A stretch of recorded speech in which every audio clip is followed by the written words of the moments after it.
Welkom bij weer een nieuwe aflevering van Wat een Vak. Iedere week ga ik op pad met bevlogen ondernemers om antwoord te vinden op de vraag: wat is hun vakmanschap? Wat houdt dat nou precies in? En waar komt die passie vandaan? En vandaag heb ik echt een hele bijzondere aflevering. En die begint hier.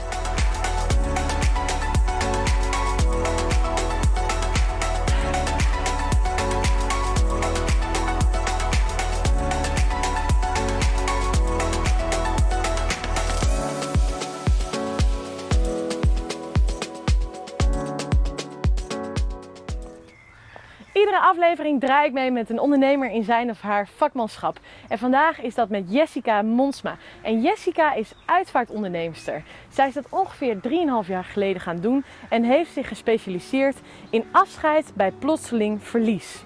En dat alles niet zomaar, maar met een wel heel verdrietige aanleiding. Het was 20 juni 2010 dat mijn zusje is omgebracht. Hier in het park waar we nu ook staan.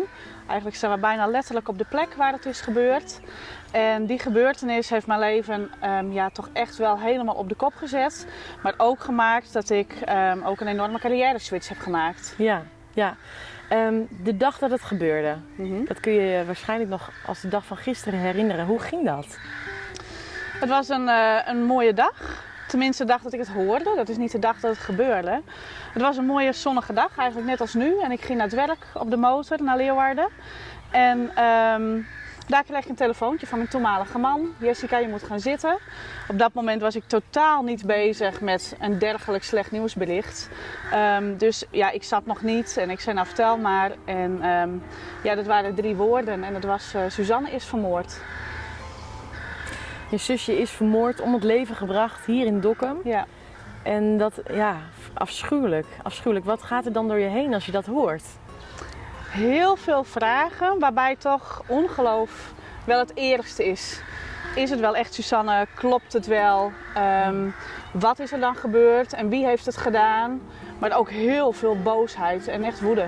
Want ze was al 2 dagen vermist op dat moment? Ja, inderdaad. Ze is weggegaan met iemand van huis. Die heeft haar meegenomen om haar een uilennest te laten zien, was zijn verhaal. En ze zei, mam, ik ben met 15 minuten ben ik wel weer thuis. En ze is nooit meer thuis gekomen. Nou, toen die 3 woorden waren uitgesproken, is letterlijk de grond onder mijn voeten weggezakt. Je hoort dat heel vaak, hè, dat mensen dat zeggen, maar zo heb ik het ook echt ervaren. En het enige wat ik heb gedaan is heel hard gegild. Echt gegild. En dan vooral heel veel ongeloof.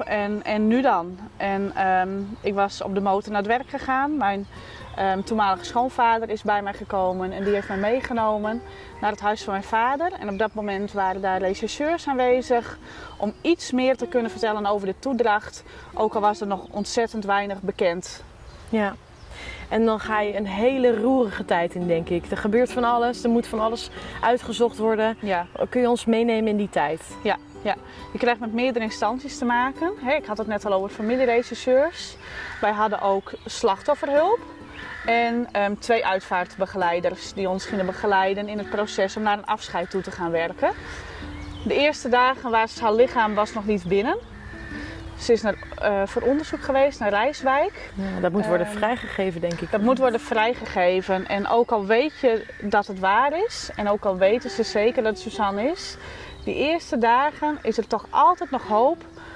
Misschien is het niet. En op een gegeven moment is ze teruggebracht van Rijswijk naar Dokkum, naar het uitvaartcentrum hier. En daar moesten ze dus het lichaam dan identificeren. Dat heb ik met mijn moeder en mijn broertje en mijn toenmalige man gedaan. En pas dan weet je, ja, het is echt. Want toch is continu die hoop er nog geweest. Ja. En toen hebben jullie zijn opgevangen eigenlijk door de uitvaartbegeleiders. Ja, het is een hele heftige gebeurtenis. Dat pikte hun ook haarfijn op van we moeten rekening houden met veel mensen, met media en al dat soort dingen. Wat erbij komt kijken als het om zoiets gaat. En helemaal een plaats als Dokkum. Alles staat wel een beetje op zijn kop. Wat heb je toen gedaan? Ben je ook naar deze plek toegegaan toen? Ja, ik had dat echt heel erg nodig. Ik wilde heel graag precies weten wat er was gebeurd. En dat heb ik ook kenbaar gemaakt aan de familierechercheurs. En die hebben mij op een avond ook meegenomen hier naartoe. En we zijn letterlijk het park ingegaan. Hier is ze zo'n beetje met hem naar binnen gegaan. En ze hebben mij meegenomen naar de plek. Ze hebben precies laten zien waar ze lag en hoe ze daar lag. Er zijn natuurlijk voor het onderzoek allemaal foto's gemaakt. Die hebben later, na de rechtszitting, want dat mocht daarvoor, mocht dat niet, heb ik die ook gezien. En dat heeft voor mij heel veel rust gebracht. Want in je hoofd bedenk je van alles. Hè? Je weet, haar hersenpan is ingeslagen met een hamer. Het zal bloederig geweest zijn. Na de moord is hij een paar uur later teruggegaan naar het lichaam. En heeft hij haar seksueel misbruikt. Dus je weet dat ze ergens ontbloot is geweest. En de enorme pijn en de angst die ze moet hebben gehad. En ja, het is je zus en dat wil je weten. Dat wilde ik weten tenminste. Ja. Goeien en welkom bij Joert. De 24-jarige dokker die vers zit voor de moord op Suzanne Monsma het een bekentenis online. Wat het motief van de man was is nog net duidelijk. De politie weet intussen ik wat het moordwapen is. Ze ben nooit dwaande alle bewijs in de verdachte roem te krijgen. Suzanne neemt je mee naar een bank aan het water. 1000 schepen gaan voorbij en toch wordt het maar laat. Ik weet nog dat op de dag van de uitvaart dat ik ook tegen mijn toenmalige man zei van ja, dit werk ga ik later doen. En voordat ik daar was, dat heeft echt wat voeten in de aarde gehad. Want ja, weet je, nou, het heeft echt al 2 jaar geduurd voordat ik weer een beetje mezelf was. Dat de nachten weer beter gingen. Dat de angst wat uit mijn lijf ging. Ik ben heel veel bang geweest de eerste periode. Letterlijk bang om naar buiten te gaan 's nachts. En we hadden nog te maken met rechtszaken en dergelijke. Ja. En zolang dat nog loopt en je wordt elke keer met zo'n rechtszaak ook zo naar de feiten gehaald.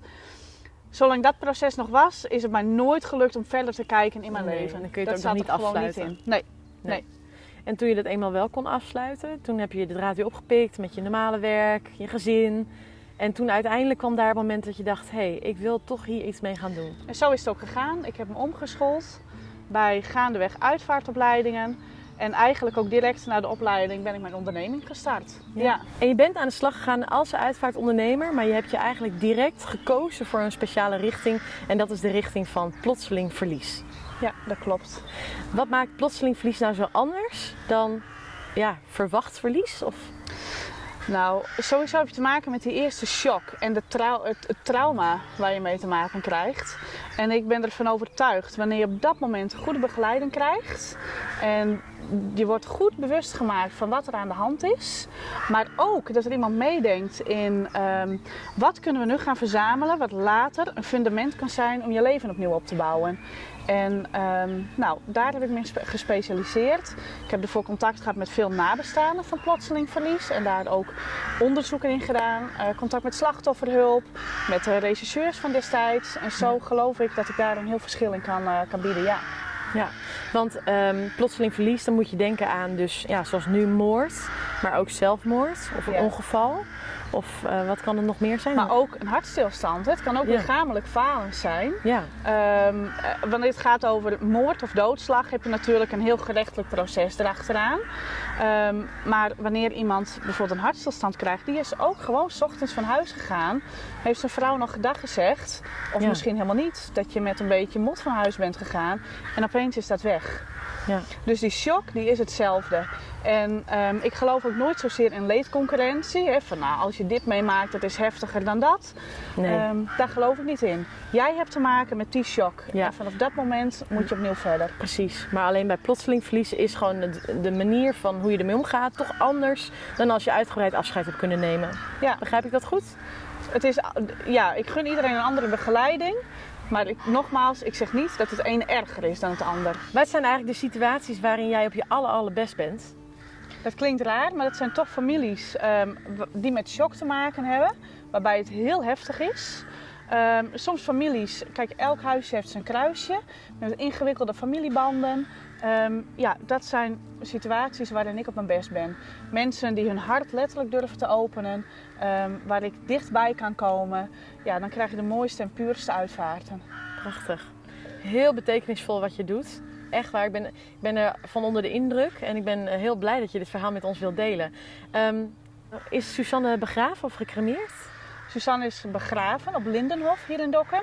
En we hebben een condoleance en plechtigheid gehouden in crematorium en uitvaartcentrum Noordoost-Friesland. Hier aan de Rondweg. En daar werk jij dus ook wel eens, denk ik dan? Ja, ik werk daar regelmatig. Als ik hier in de regio samenwerk, en dat is misschien wel leuk om te vertellen, dan werk ik samen met Venema Uitvaartverzorging. En het mooie van die samenwerking is dat zij destijds ook de uitvaart van mijn zus hebben gedaan. En dat is een hele mooie cirkel die weer rond is gekomen. Dus hier in de regio werk ik eigenlijk vaak onder hun naam en daar ben ik trots op. Dat zij hebben jou geïnspireerd om dit werk ook uiteindelijk te gaan doen? Absoluut, zij waren de rots in de branding. Is het een idee om bij het uitvaartcentrum te gaan kijken? Ja, dat lijkt me een goed idee.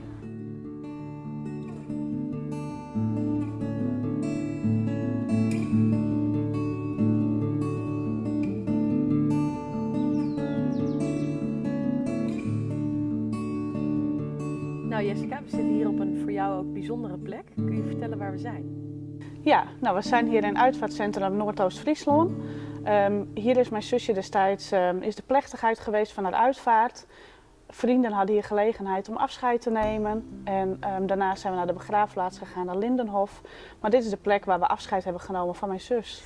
Jessica, jouw manier van werken is eigenlijk wel heel anders dan normaal bij een uitvaart. En daar hebben we het net al een beetje over gehad, hè, omdat het om plotseling verlies gaat. Maar wat maakt het nou zo anders? Wat doe jij dan?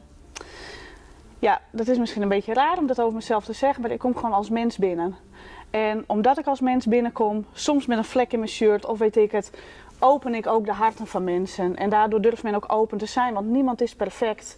Ik creëer dat er minder afstand is. Maar en daardoor komen we bij de kern van een gezin. En dan gaat het open en dan hebben we het over wezenlijke zaken. En alles kan besproken worden. Hoe komen mensen bij jou? Dat wisselt heel erg. Soms via, soms hebben ze van mij gehoord. Soms via bepaalde instanties. Dus het wisselt enorm.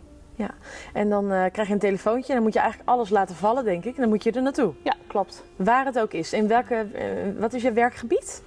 Eigenlijk heel Noord-Nederland, ja. Ik heb een keer richting Utrecht gezeten, achter Groningen, Noord-Holland. Ja. Uitvaarten die mij bijblijven is wanneer, hoe ga ik dat even zeggen?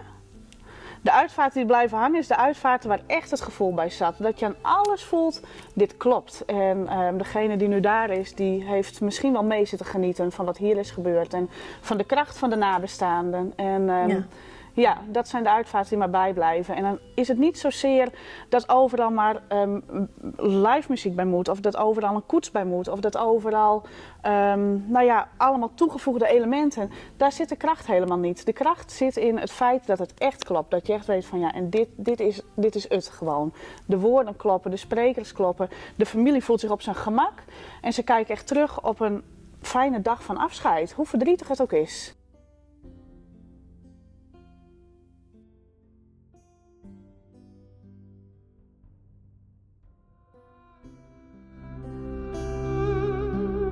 Jessica, we zijn hier geweest, we zijn bij het uitvaartcentrum geweest. Ik vond het fantastisch. Ik wil je enorm bedanken dat je me hebt meegenomen. En ik denk dat ik nog nooit iemand heb gezien die zo vol passie de werk doet. Het klopt gewoon. Dit is echt wat jij moet doen. En ik ben dankbaar dat ik mee mocht draaien. Dankjewel. Nou, jij ook bedankt, Carina. Oké, let's go. Komt heel de stad tot leven en hoor je meeuwen schreeuwen. Je hebt steeds van haar gehouden en je wilt wel met haar meegaan, samen naar de overkant. Je moet haar wel vertrouwen, want ze houdt al jouw gedachten in haar hand.